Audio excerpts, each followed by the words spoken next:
Ох, ами всичко започна с една чаша вино, може би. И след това дойде идеята за името. Винофрения е една налудничева идея, която се роди може би някъде преди около година.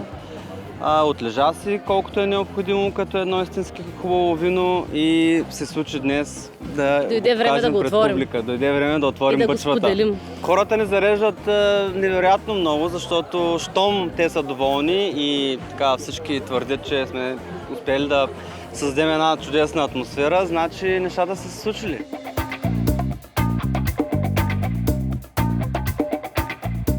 Уж сме на работа, ама някои пият, други поемат работата. Това е средно. Забавляваме се и работим.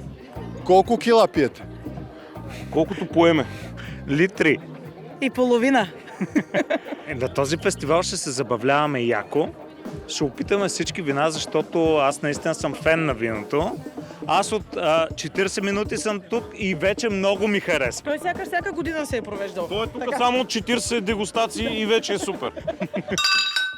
Добър вечер, драги винолюбители, гости, съмишленици. Изключително удоволствие за мен да видя толкова много хора и толкова много усмивки и пълни чаши и се чува хубава музика и всичко е прекрасно, хората са усмихнати. Този фестивал си мечтаем за него вече повече от година, може би.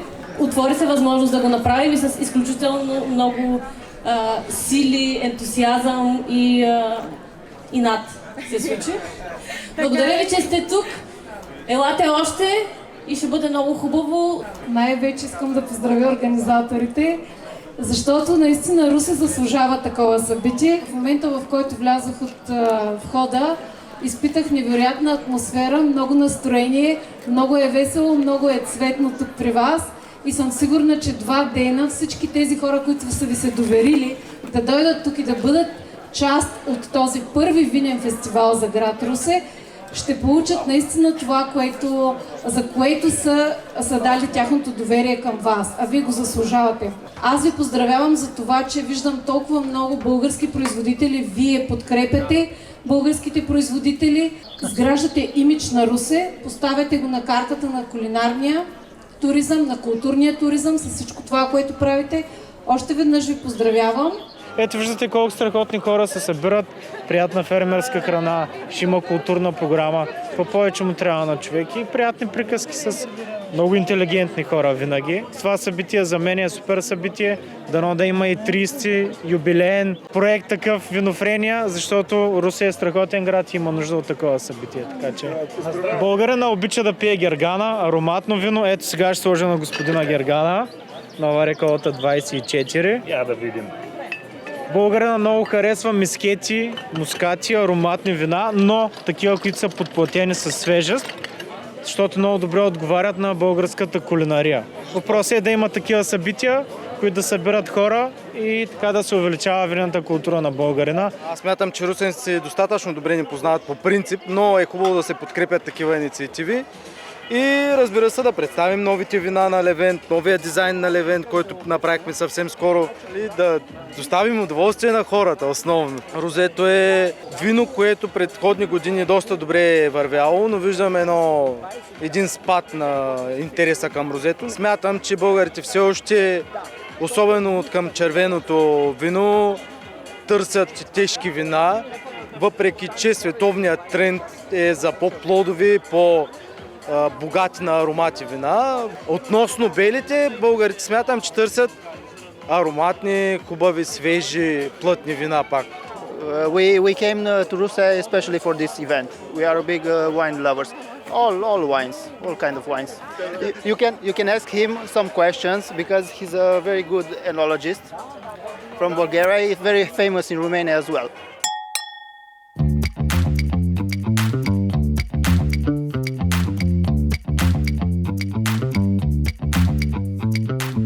Ние всички сме част от културния живот на града и си взаимодействаме. Изкуството носи вдъхновение и според мен много добре допринася за пълноценното преживяване на един такъв фестивал като събитие. Най-важният фактор за мен е обстановката, това, че сме на открито сред природата. Тя е най-големия вдъхновител, най-големия заряд, източник на енергия, на творчески вихри. Така че от нея може да черпим много и се радвам изключително, че събитието е именно на двора на военния клуб, на открито, сред природа, сред дърветата. Това, че сме на Дунава, близо до реката, също е много важно. Напоследък тя за мен носи много голямо вдъхновение. Дунавските залези, които могат да се видят и по картините, които са част от изложбата тук. Основното ми послание е, ако може хората просто да прекарват повече време на открито.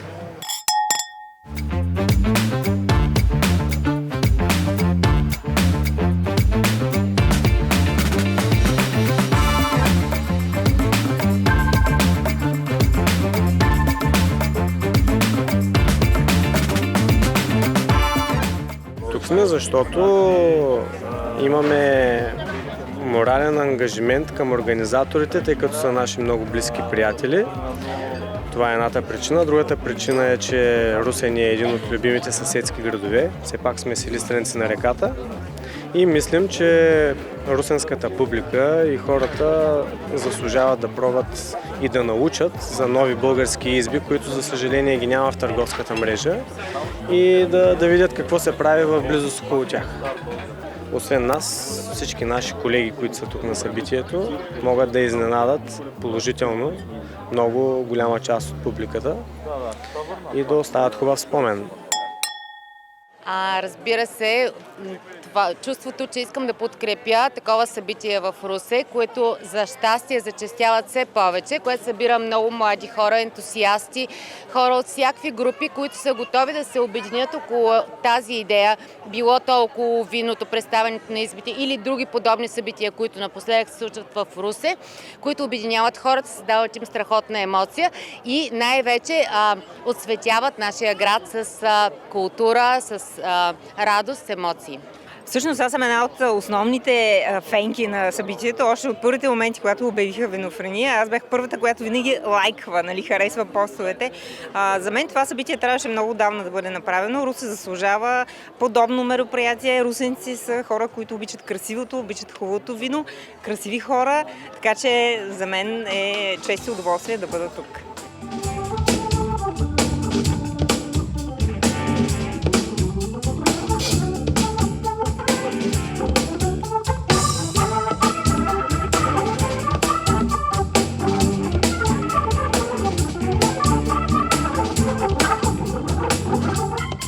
Чудесна комбинация. Това е от...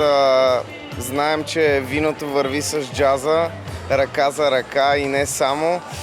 Изключително сме благодарни, че за пореден път биваме поканени като гости на Русенския джаз синдикат. В частност, благодарим на Дани Джумалийски за поканата. Невероятно събитие. Ето виждаме, че и в Русе културата е на високо ниво, с вино, готини хора, ще посвириме страхотна музика.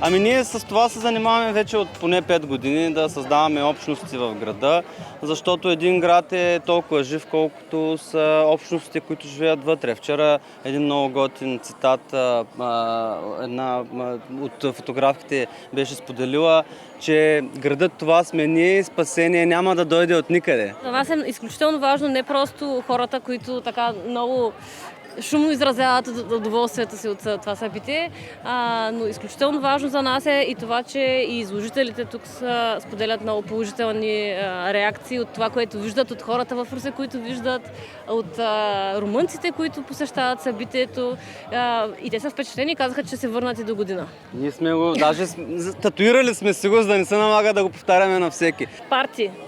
Парти, абсолютно. Винофрения.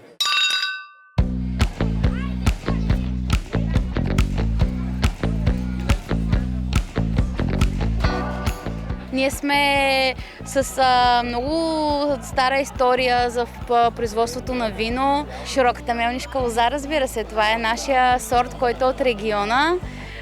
Той си е най-популярното нещо и хората ни препознават. Това е виното, което Чърчил е пил едно време. Но мислим, че българина има потенциал, също като виното, да расте с познанията си. И до тук хората, които ни посещават, така имат интерес към виното, винена култура, така че се надяваме да е успешно. Нашата мисия е точно това, да възродим мелнишките сортове и да напомним на българина и на целия свят, че всъщност ние съществуваме, правим страхотно вино, особено от български сортове.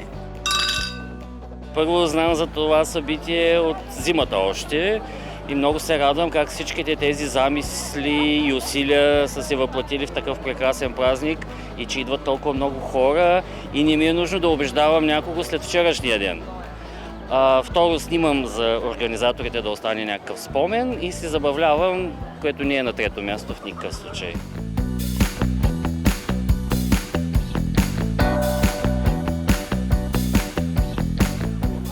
Винарът се намира в едно село до град Любимец. Това е югоизточна България, близо до границата с Турция и Гърция. Така топло, южно, горещо, затова и вината са ни такива. Правим основно червени вина, крепки, силни, вкусни, макар и нескромно.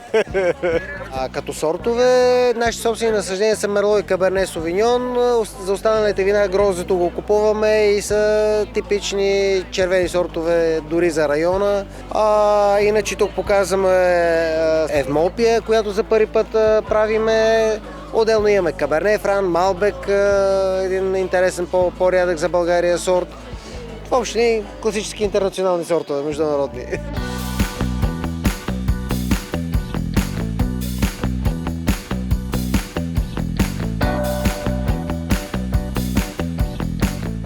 От 3-4 години има много голяма промяна на тренда на вината в България. Значи, българина пиеше много червени вина. Обаче от 2-3 години младото поколение и жените, особено 40+, идват и масово си купуват бели вина и розета. Тук съм доброволец и помагам това прекрасно нещо да се случи. Обичам хората да са щастливи, да се създават все повече такива пространства, където хората могат да бъдат свободни, да бъдат себе си и пияни и щастливи. Оценявам събитието с оценка 20 от 10. Най-доброто събитие. До година пак сме тук, пак ще доброволстваме, пак ще пием, пак ще се забавляваме и пак ще бъдем свободни.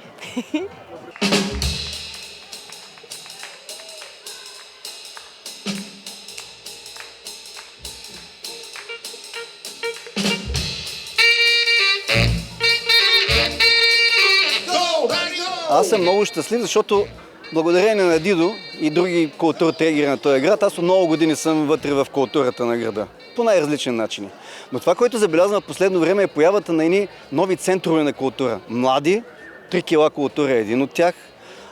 Русе Онда Денюп е друг.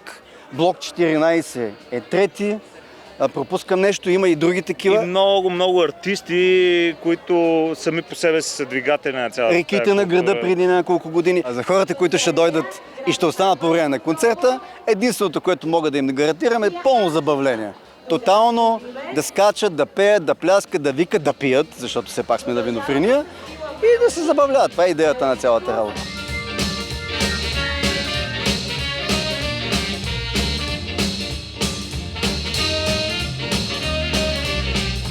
Това е катализатора на културата. И такива центрове на култура, които постепенно да разрастват влиянието си върху колкото е възможно повече хора. Това е начинът, друг начин няма. Жесток фестивал, поздравления на Дидо Яни и наистина вчера беше вау, днес ще бъде бау.